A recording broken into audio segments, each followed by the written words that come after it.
반갑습니다. 제가 오늘 양상을 오려고 집에서 6시 반에 나와가지고요. 이렇게 물금역에서 내려서 버스를 타고 여기까지 왔습니다. 여러분 뵈려고. 반갑습니다. 그러면 이 시간에 이렇게 애써 내려왔는데 여러분들한테 뭘 전달해야 될까?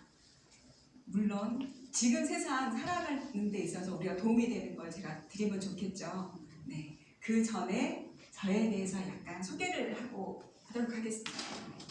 제 이름은 엄희경입니다.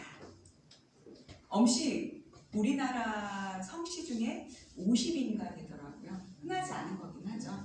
엄희경이고, 저는 도전을 좋아하고 배움을 좋아하고 나눔을 좋아합니다. 예전에 도전을 좋아하는 거는 어떻게 말씀드릴 수 있냐면 제가 되게 팔랑귀예요. 누가 뭐 좋다 그러면 무조건 해봅니다.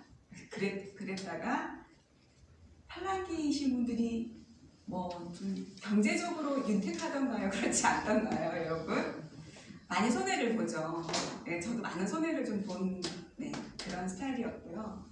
배움은 그냥 뭐든 팔랑귀인 만큼 뭐가 두렵지는 않고 거르는 거 없이 뭐든 한번 해봤어요.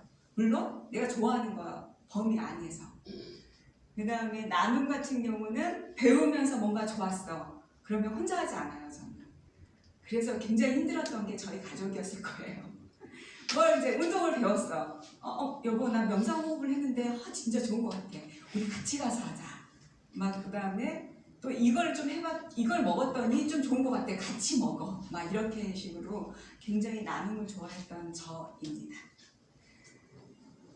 그런 저를 이제 옆에서 지켜봤던 성실하고 책임감 강한 남편이 있고요.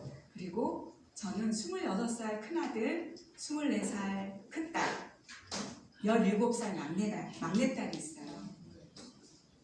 그렇게 안 보이잖아요. 이렇게 말씀드렸더니 10대 후반에 20대 초반에 애를 낳았어요 라고 하는데 제가 53살이거든요. 그러니까 맞죠? 28에 첫 애를 낳았어요, 제가. 그럼 일찍 간 건 아니죠. 네. 그렇게 이제 살아왔던 제가 이 네이즘 파운 컴퍼니를 만나고 나서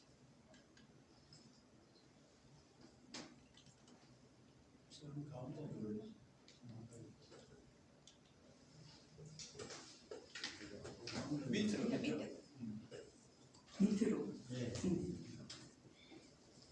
강사가 됐어요.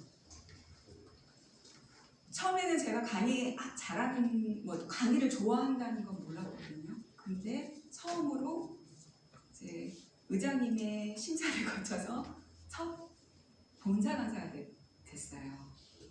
그때는 의장님의 뜻이 너무 좋고 그렇게 함께 가면 정말 좋겠다라고 생각하면서 이제 강사가 됐고, 강사를 하려다 보니까 이 블록체인, 4차 산업, 빅데이터 막 이런 과목을 공부해야 된다는 거죠. 그런데 제가 배움을 좋아했던 사람이다 보니 열심히 배우고 열심히 하다 보니 이 자리까지 오게 됐습니다. 그리고 여러분을 만난 거고요. 그래서 저는 이제 강사라는 직업을 갖게 됐는데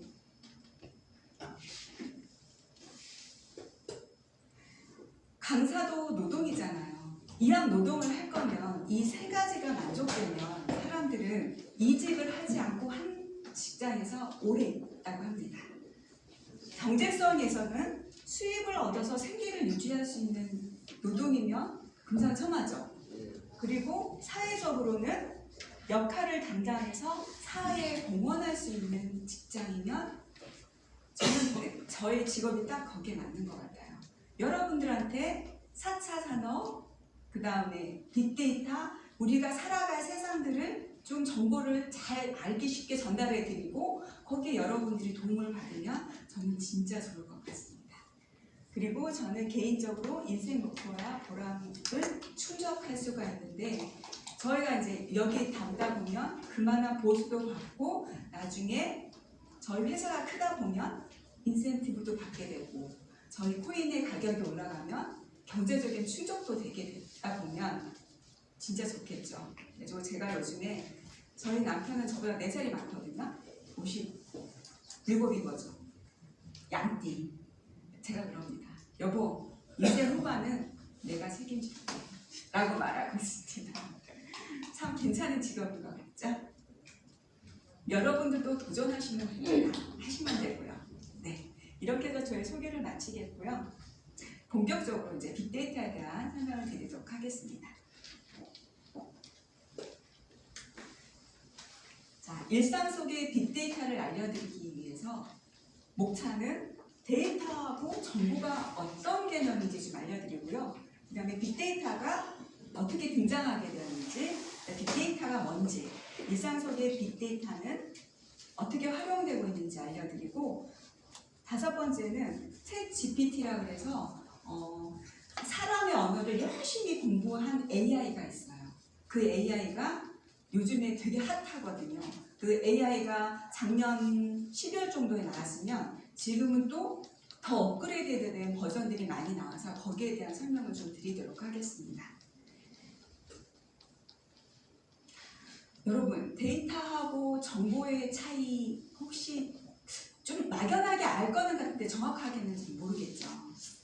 쉽게는 데이터 자체는 어떤 단위들을 말하는 건데, 요즘의 데이터는 정형화 데이터도 있고 반정형한 데이터도 있고 비정형화된 데이터들이 있습니다. 비정형한 데이터들은 뭐 이미지도 있는 거고 소리도 있는 거고 글자도 있는 거고 이렇게 다양하게 있는 게 지금 4차 산업의 특징인데, 만일에 제가 이제 일상 속의 빅데이터라는 걸 강의하기 위해서 뭐 동영상도 보고 이런 문서도 보고 막 이렇게 자료를 모을 거 아니에요. 그럼 이거 데이터일까요? 정보일까요? 데이터죠. 근데 그 데이터 하나는 어떻게 보면은 그 뭐 블록체인에 관한 정보이기도 하지만, 제가 그런 것들을 모아다가 일상 속의 빅데이터라는 강의를 만들기 위해서 어떻게 하죠? 그 데이터들을 제가 처리를 하게 되는 거죠. 뭐 이렇게 분석도 하고 응용도 하고 거기에 필요한 지식들을 추출도 하고, 그게 뭐가 된다? 정보가 되는 거죠. 그러면 데이터와 정보의 차이를 정확히 좀 아시겠죠, 여러분? 네. 아시겠죠? 네. 자, 빅데이터는 어떻게 등장했나 한번 알아보도록 할게요. 우리가 맨 처음에 기록을 남기기 시작한 거는 어디다 남기기 시작했죠? 나무 종이. 그거를 뭐라 그래요? 파피루스라 그러죠. 그 파피루스는 기원전 3000년 전부터 우리가 기록을 남기기 시작했고, 그렇게 남기기 시작하고 2000년까지 데이터의 양을 봤더니 5000년 동안 20엑사바이트라는 단위를 만들어냈어요. 엑사바이트는 정보랑 데이터의 양인데, 여기서 제가 지금 적어왔거든요. 보면은 우리가 많이 쓰고 있는 게 기가바이트라는 말을 많이 쓰실 거예요. 기가 다음에 테라가 있고, 테라 다음에 이걸 내리려면 어떡하죠? 됐습니다. 테라 다음에 저희는 손에 터치 인증이 되거든요. 그러니까요. 저희는 전자칠판이 없어가지고 아직 제가 그 다음에 페타 다음에 엑사 다음에 제타라는 단위가 있고, 우리 요타라는 말 많이 들어보셨죠? 우리가 요타 데이터 센터를 만들고 있죠. 이렇게 단위가 넘어가는데 약 1000배의 차이라고 생각하시면 돼요. 이렇게 점핑하면서 1000배가 늘어나는구나 라고 생각하시면 되는데, 5000년 동안 만들어졌던 게 20엑사바이트예요.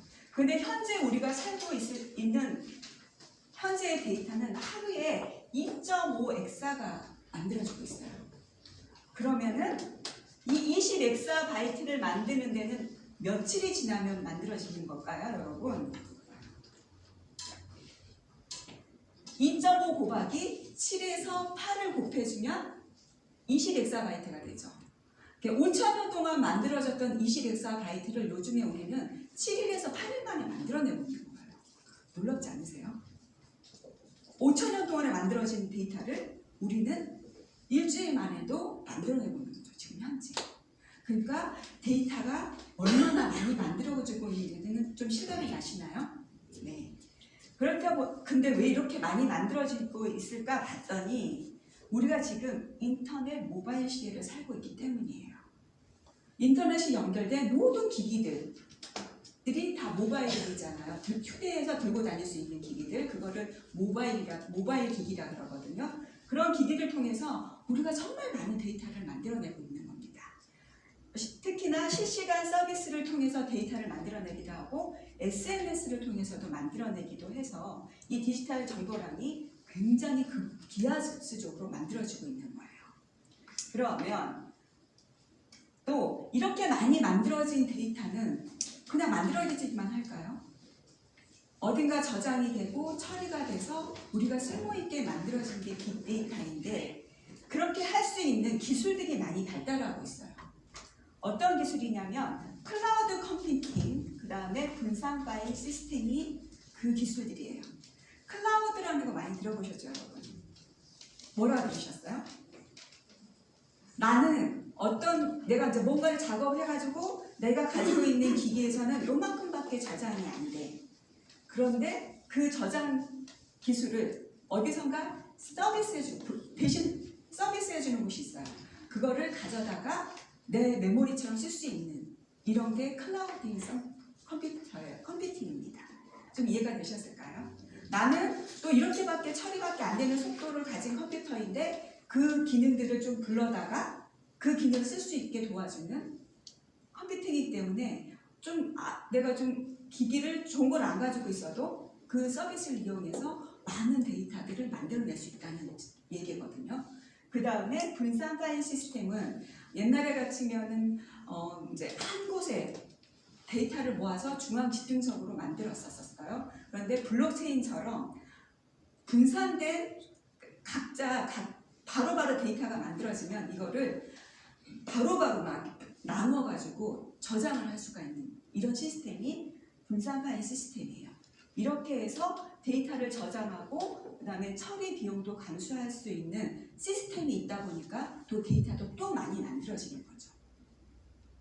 그래서 이제 기존에 있던 데이터 저장 방법이라든지 분석하는 방법이라든지 그런 거 가지고는 한계를 느끼다 보니 빅데이터라는 기술이 만들어졌습니다.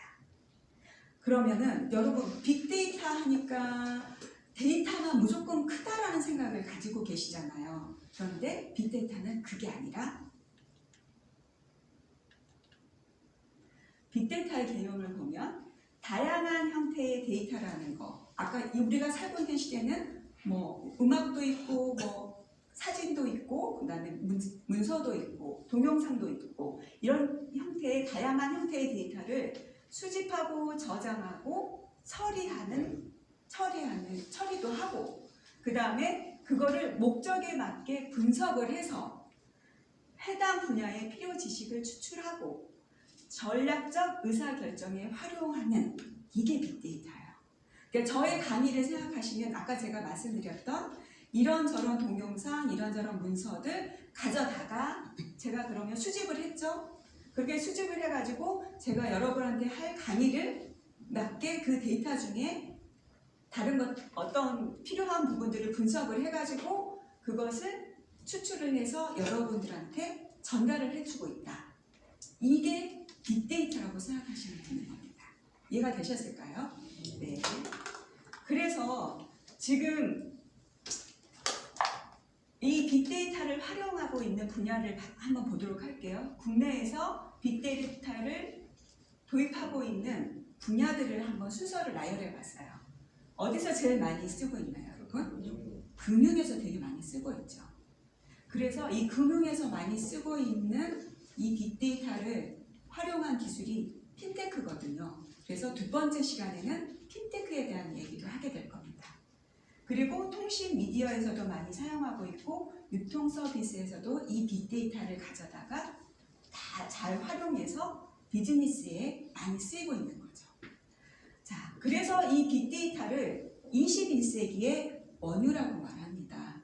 좀 뜬금없이 왜 갑자기 원유가 나와라고 생각하실 수도 있는데 우리가 원유를 추출을 했어요. 그러면 이걸 그대로 쓰나요, 여러분? 어떻게 해야죠?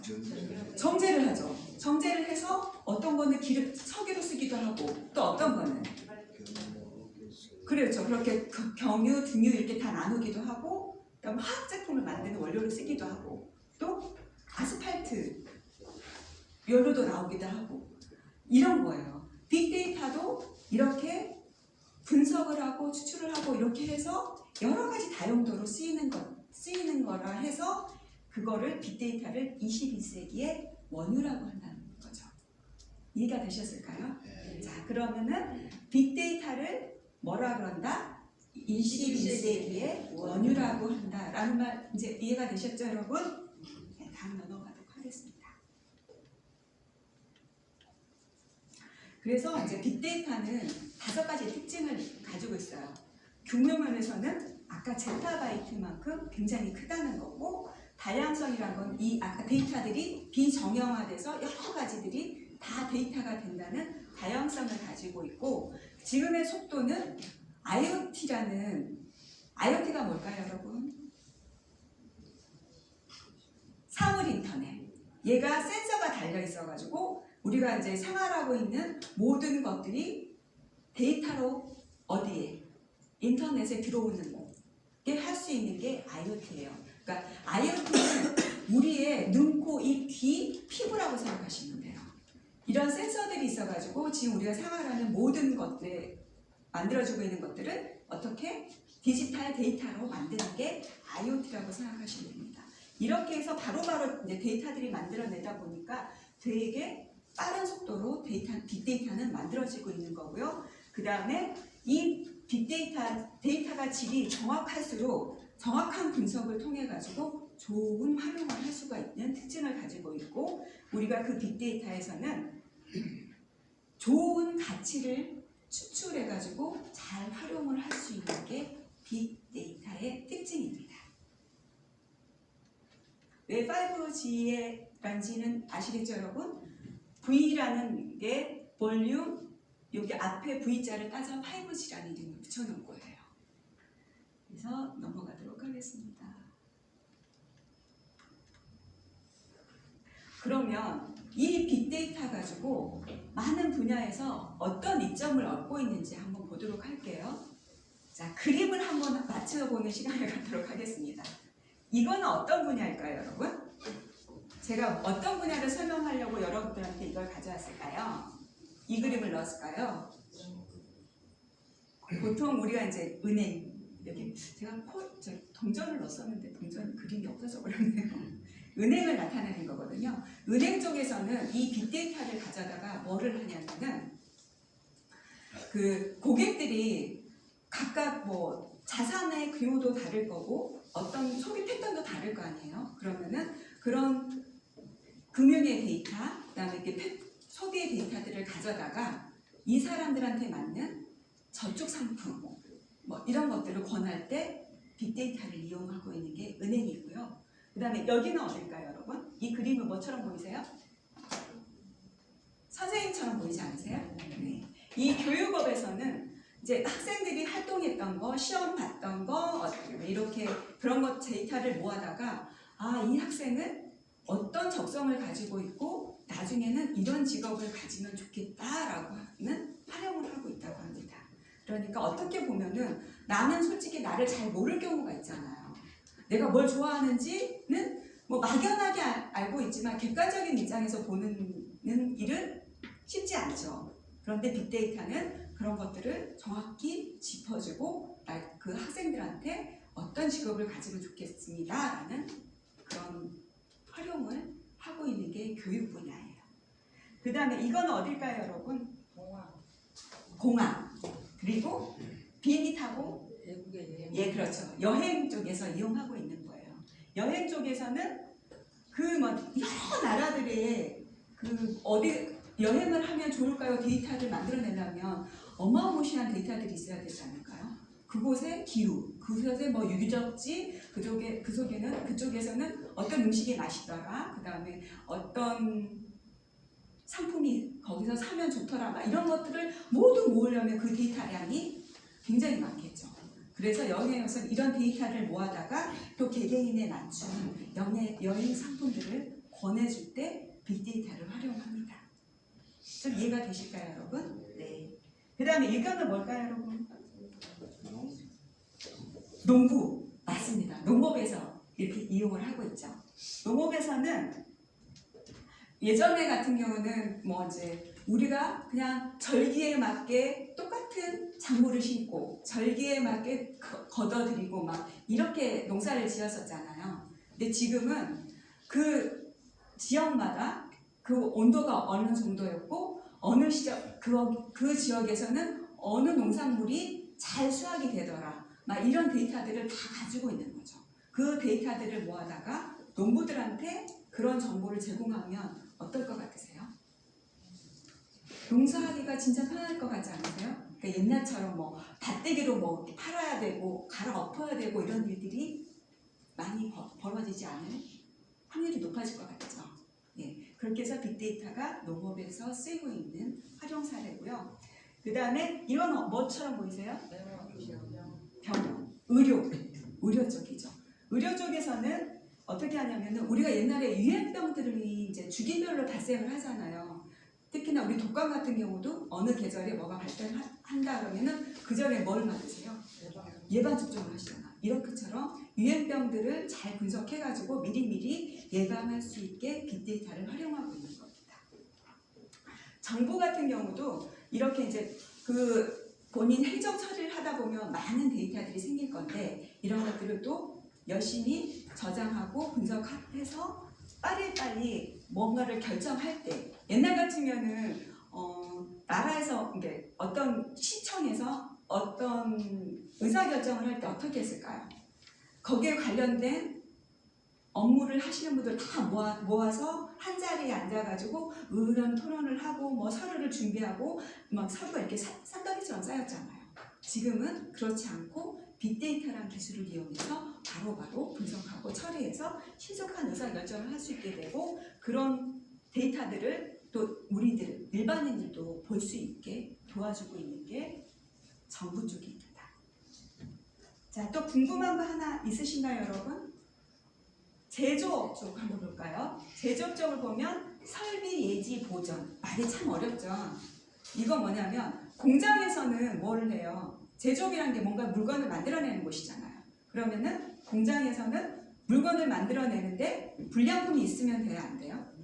안 되죠. 그래서 미리미리 이 기계 자체에서 고장이 안 나게 바로바로 모니터링하고 좀 수치가 이상하게 나오면은 어떻게 한다? 미리미리 설비를 정비하는 게 실비 예지 보전이란 말이에요. 그 다음에 제품 트래킹이란 건 뭐냐면은 이게 공정을 이게 뭔가를 만들어내다 보면 원자재들이 또 금세 떨어져가지고 생산을 중단할 일이 있을 거 아니에요. 이런 것도 IoT 기술과 접목시켜가지고 미리미리 이게 좀 곧 떨어질 것 같아서 미리미리 보충하면 생산에 있어서 차질을 입지 않고 할 수 있게 도와주는 게 제품 트래킹이라는 말입니다. 그래서 그때 빅데이터를 이용하고 있습니다. 이게 각 분야에서 많은 빅데이터를 활용해서 참 편리하게 신속하게 일들을 처리하고 있는 게 보이시나요? 네. 질문 조금만 합시다. 네, 말씀하세요. 세계에서 최고 좋은 기술을 가지고 있는 사람이 내라고 생각합니다. 네. 근데 그 기술이 사용 안 되고 있어요. 네. 그럼 이 데이터를 가지고 사용하면 세계에서 세부치를 제일 빨리 뚫은 사람이 저예요. 네. 그리고 그 아는 사람이 내외 한 사람이 또 있어요. 네. 특허증도 있고 사용이 안 되는 그런 조건이 있어가지고 사용을 못하고 있는데 이게 사용될 수 있는 데이터를 연구를 하면은 가능할 것 같아요. 네. 예, 근데 내가 세계에서 세부치를 최고 빨리 뚫는 사람입니다. 그리고 외에 한 사람도 있어요. 그러시구나. 그 데이터에 활용할 수 있습니까? 제가 이제 그 기술 쪽에는 잘 몰라서 나중에 직접 근데 그 기술 쪽은 저보다 더 잘하시는 전문가시니까 예. 한번 직접 알아보시는 게 제일 좋을 것 같습니다. 예, 그런데 이제 기술은 있어도 사용 못하는 기 때문에 이렇게 된 겁니다. 이제 그것도 이제 정보를 데이터를 저처럼 하면- 이 강의를 위해서는 저도 굉장히 많은 데이터들을 모았거든요. 이게 상용화될 수 있는 데이터들을 여러 개 찾아요. 찾으셔가지고 예, 이렇게 또 만드셔야 되는데 예, 맞아요. 이런 개념으로 생각하시면 될 것 같습니다. 되셨을까요? 예, 네. 그 다음에 이제 일상 속의 빅데이터 활용법에 대해서 좀 말씀드릴 건데요. 여기에 나와 있는 업체들은 나라에서 빅데이터를 참 잘 활용했네 하고 해년마다 상을 주거든요. 거기에 뽑힌 플랫폼들입니다. 보면은 우리가 이제 병원을 만일에 내가 병원을 오픈하고 싶어. 그럼 여러분은 어떤 데이터를 모으실 것 같으세요? 그렇죠. 교통이 먼저 편해야 되는 곳에 사람들이 그렇죠. 어르신들 같은 경우도 시골에 사시다가 병원 때문에 시내로 이사 오시는 경우들이 많이 있죠. 네, 그래서 거기에 이제 교통 데이터들이 필요해서 그 교통 데이터에 해당되는 입지 주변 매출, 지하철 승하차 인원수, 직장 인구수, 신용평가 데이터들을 결합한 업체가 본담이라는 업체인데 그 업체는 그런 데이터들을 모아다가 병원 개업 입지를 알려주는 서비스를 해서 상을 받았던 업체이고요. 그 다음에 또 재미있는 분야를 한번 보면은 문화 빅데이터를 이용해서 재미있는 사업을 하고 있는 곳이 있더라고요. 전국의 숙소 정보 데이터를 딱 모아요. 요즘에 같은 경우는 반려동물들 많이 키우시잖아요. 그럼 그 반려동물들 숙소 반려동물도 함께 숙박할 수 있습니다라는 정보를 제공을 하는 반려생활이라는 곳도 있더라고요. 본인이 그렇게 좀 동물을 좋아하셔서 여행을 다니고 싶으면 이 사이트를 좀 알아두시고 검색을 하시면 편하시겠죠. 네. 그 다음에 이제 유소년 청년 측정 데이터를 이용해가지고 우리 학생들이 보면은 주기적으로 학교에서 체력 검사를 하잖아요. 그 중에서 어떤 아이는 영양이 되게 많이 부족하고 어떤 아이들은 좀 과영양이 있어가지고 비만 아이들이 있을 경우가 있을 거잖아요. 그러면은 인점이라는 사이트에서는 목표를 설정해주고 그 다음에 운동 미션은 아이들이니만큼 재미있게 수행할 수 있도록 게임 형식으로 앱 서비스를 해주고 있다고 합니다. 주변에 혹시 도움을 받으실 수 필요로 하시는 분이 있으면 인절미라는 서비스를 좀 알려주시면 좋을 것 같아요. 자, 그 다음 넘어가 보겠습니다. 그 다음에는 이제 특히나 사업을 하시는 분들은 뭐가 중요해요? 정말 정보가 중요하지 않을까요?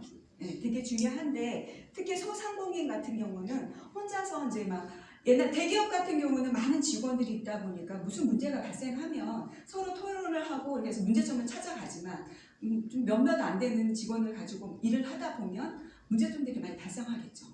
그래서 그런 지역 경제 빅데이터를 모아서 그렇게 컨설팅 해주는 업체도 있는 거고요. 참 별의별 업체들이 다 있죠. 그 다음에 이제 내가 이제 무역업을 하고 싶은데 어떤 상품을 또 어떤 제품들이 좀 어디서 잘 만들어지고 있는가 이런 것들 또 모아다가 제공해주는 사이트가 트레이드잇이라는 또 사이트가 있습니다. 그 다음 마지막으로 제가 좀 알려드리고 싶은 거는 DM 코리아라는 곳인데 이거는 정말 이제 우리가 뜻하지 않게 뭐 다른 곳으로 이사를 갈 수도 있잖아요. 그러면 나는 지금 시간이 없어서 부동산들을 찾아갈 수가 없네. 그래서 저쪽 내가 알지 못하는 지역으로 이사를 가야 되는데 그쪽 아파트 시세가 어떨까? 이럴 때 궁금하시지 않으세요? 그럴 때 DM 코리아라는 곳에 가면은 이곳에서는 전국의 아파트 시세를 다 빅데이터로 모아가지고 분석을 해놨다고 합니다. 그리고 이제 그곳에 이제 딱 연결이 되면은 핸드폰으로 3D로 볼 수 있게 안에 내부 막 이런 것까지 다 볼 수 있게 도와주는 플랫폼이 있다고 하니 참 그러니까 상을 받을 만하지 않을까요? 네. 이렇게 빅데이터는 우리의 생활에 많이 도움을 주고 있기도 합니다. 지금 제가 이제 마지막으로 해드릴 게 챗GPT 3.5라 그랬죠. 얘는 AI다. AI라는 건 뭐냐면은 이 빅데이터를 학습 도구로 해가지고 열심히 공부를 해요. 열심히 공부를 하는 프로그램이 뭐다? AI다. 그래서 AI하고 빅데이터는 떼낼 수 없는 애예요. 이렇게 다 공부를 해가지고 분석을 해서 우리들한테 좋은 정보를 되돌려 주거든요.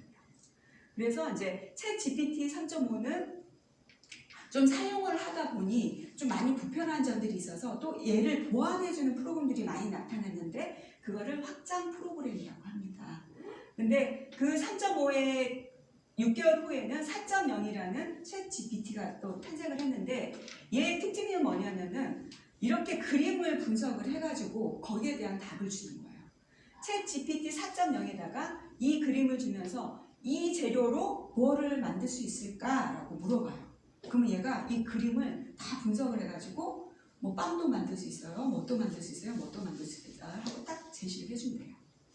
되게 편할 것 같지 않으세요? 근데 하루는 내가 집에 이제 뭘 만들지 모르겠어, 뭘 만들어가는 걸지 모르겠어. 그냥 집에 있는 재료들을 한번 딱 꺼내다가 사진 한번 딱 찍고 걔한테 챗 GPT 4.0한테 물어보면 어떨 것 같으세요? 답을 짝짝짝 주면 좀 편할 것 같죠. 네. 특히 이제 뭐 주부 구단이신 여러분들은 뭐 괜찮겠지만 초보인 주부들한테 많은 도움을 줄 것 같은 챗 GPT 4.0 기능이고요. 이 3.5 같은 경우는 8,000 단어를 기억하고 처리를 했어요. 근데 4.0 같은 경우는 64,000 단어를 공부를 했다고 하네요. 그럼 몇 배에 해당되는 거죠? 딱 8배네요. 8배만큼의 언어들을 더 많이 공부를 했어요. 그러다 보니 챗 GPT가 변호사 시험을 봤을 때는 뒤에서 10번째였대요. 그런데 챗 GPT 4.0이 공부를 했더니 앞에서 10번째로 잘 본 거예요. 신기하죠? 네. 이제 AI가 변호사 시험을 다 보고 모든 뭐 이렇게 자격 이런 테스트를 하는 시험에서 상위를 달리고 있다고 합니다. 이 시대 때 우리는 뭐를 해야 되는지 4차 산업 때 많이 배우셨죠? 그냥 잘 활용만 하면 돼요, 여러분.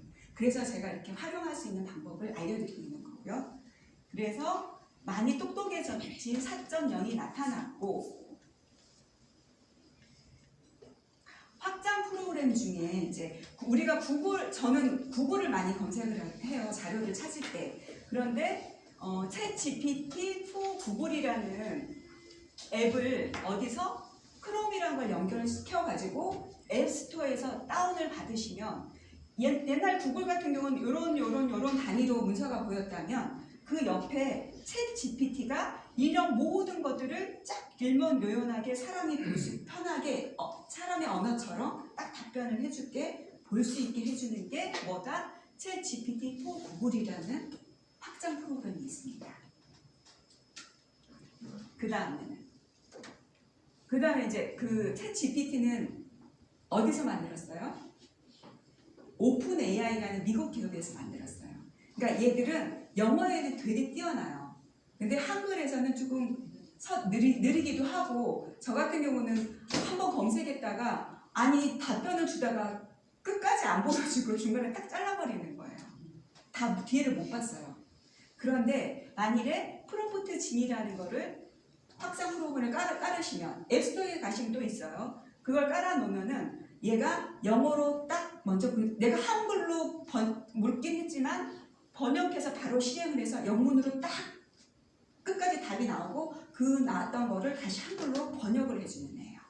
그래서 중간중간 답변이 잘렸던 문제를 많이 해소하고 있는 게 이런 확장 프로그램이고 이것 같은 경우는 웹 챗 GPT 같은 경우는 이 챗 GPT 같은 경우에 2021년까지만 데이터만 얘가 공부를 했거든요. 그런데 그래서 지금 현재의 데이터는 얘가 답변을 못 해줘요. 현재 우리 대통령이 누구냐 그러면 모른다고 답이 나오거든요. 그런데 얘를 같이 깔아놓고 쓰면은 23년까지 모든 데이터, 현재 데이터까지 다 볼 수가 있어요. 그 다음에 이제 이 밑에 있는 거는 이제 전문가들이 많이 쓰이는 건데, 얘도 우리가 똑똑하게 질문을 해야 똑똑한 답을 줘요. 정확한 답을 주는데, 그런 똑똑한 명령어를 줄 수 있게 도와주는 확장 프로그램입니다. 좀 적어 놓으셨다가 좀 활용하시면 좋을 내용들을 가져왔습니다. 근데 모든 게 좀 영어라서 거부감이 많이 드는데요. 이거 같은 경우는 유튜브를 영상을 내가 다 보지 않아도 딱 지가 알아가지고 영상을 딱 배우게 해서 보여주는 확장 프로그램. 유튜브 Summary with ChatGPT라는 그 프로그램이 있어요.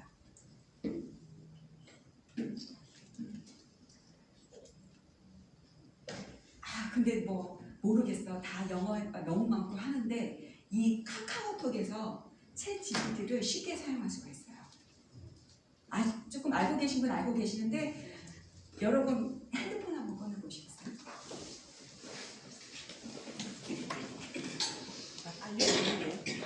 다 깔려있어요. 다 깔려 계세요? 네. 알고 계시는구나. 네, 다 가르쳐 주셨어요. 그러셨어요? 네. 그러면 할 필요가 없네요. 지금 교육 오신 분도 다 알고 계시는 건가요? 그럼 모르시잖아요. 그러면은 옆에 앉으셔서 좀 도와주시는 게 그 카카오톡에 가면 친구 이게 옆에 그 밑에 보면은 사람 얼굴이 있는 부분을 딱 누르시고요. 그 다음에 여기 또 위쪽에 보면은 여기 돋보기 모양이 있어요. 돋보기 모양이 있으면 거기다가 ASKUP, askup이라는 걸 입력을 하세요.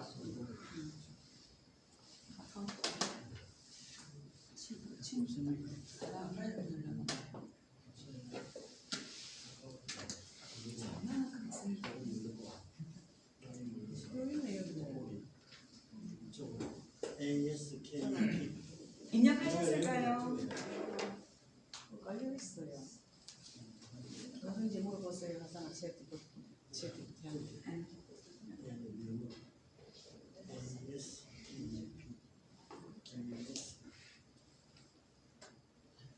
저쪽에 깔으셨어요? 혹시 어르신? 하셨구나.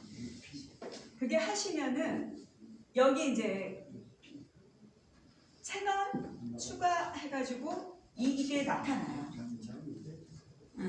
나중에 가르쳐 주시도록 하고 그냥 진도 나가도록 하겠습니다. 그럼 에스크업을 여기 노란 버튼을 딱 누르시면 채널이 추가돼서 저희가 여기 그러면은 대화창에 얘가 자기에 대한 소개를 딱 하고 질문을 할 수 있는 단계가 나타나거든요. 혹시 여기 기능 중에 내 모습을 젊게 하기도 하고 멋있게도 하는 거 혹시 해보셨어요? 그건 안 해봤어요. 안 해보셨어요? 되게 재밌더라고요. 나의 모습이 좀 더 젊어지기도 하고 저는 한번 남자의 멋있게를 한번 눌러봤거든요. 근데 정말 우리 아들처럼 약간 바뀌기도 하더라고요. 저는 미임에 들어가가지고 네. 제 모습을 봤는데 너무 이쁘던데. 그러셨어요? 네.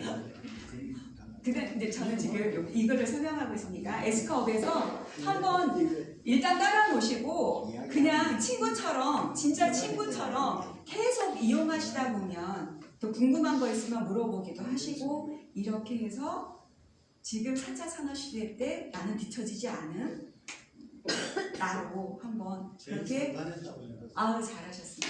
그렇게 한번 해보세요 여러분.